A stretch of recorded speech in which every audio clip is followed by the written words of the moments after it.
Master Jet ask lang po if may plan po ako lumabas ng bansa for vacation during Christmas break or doon sa mandatory break. Makakaltasan po ba sahod ko? Is it consider a leave po ba? Kung ikaw ay lalabas ng bansa during school break, that is still considered as a leave, no? Nag-leave pa rin po yung tawag natin dyan. So, magpa-file ka pa rin ng leave form mo, ng Form 6, no? Dahil parang nagpapaalam ka nun na lalabas ka ng bansa, tapos babalik ka lang after ng leave mo, no?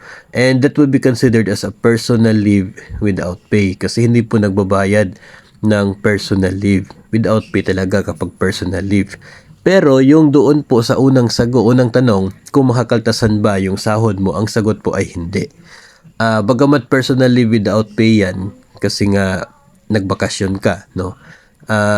Nangyari naman siya sa panahon ng school break o kaya ay Christmas break. Kung kailan ay walang pasok yung mga teachers natin.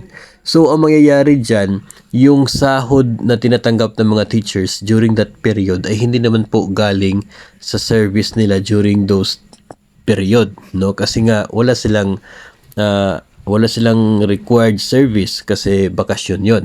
Yung sahod na tinatanggap ng mga teachers ay para siyang monetization doon sa naipon ninyo na vacation credits, no? Parang ganon. Yung tinatawag nila na PVP, Proportional Vacation Pay. Ibig sabihin nun, yung service ninyo from the start of the school year, meron yung corresponding number of days na naiipon ninyo, no? Bawat araw na pumapasok ka, meron kang naiipon na para siyang vacation credits, no?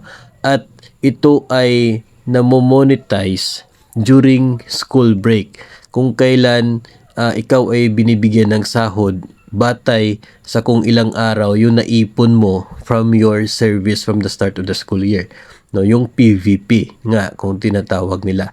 So yung sahod during school break, Christmas break, galing sa PVP, no? So sa sahod ka pa rin kasi hindi po apektado yung magiging actual service mo, no, na siya mag-i-earn ng PVP kung yung leave mo ay nangyari during the school break. So buo pa rin yung sahod mo during that time as long as provided na ikaw ay hindi lamang kaka-hire, no? Kasi kung kaka-hire mo pa lang, hindi apektado po yung magiging sahod mo dyan. Pero kung medyo matagal ka na o kaya ay nakapag-serve ka from the start of the school year, ay magiging buo pa rin naman, no, yung sahod mo kahit ikaw ay nagbakasyon at kahit yung action doon sa leave form mo ay personal leave without pay. Still tatanggap ka ng sahod na buo kasi yung sahod na yon ay nakabase sa actual service mo coming from the start of the school year.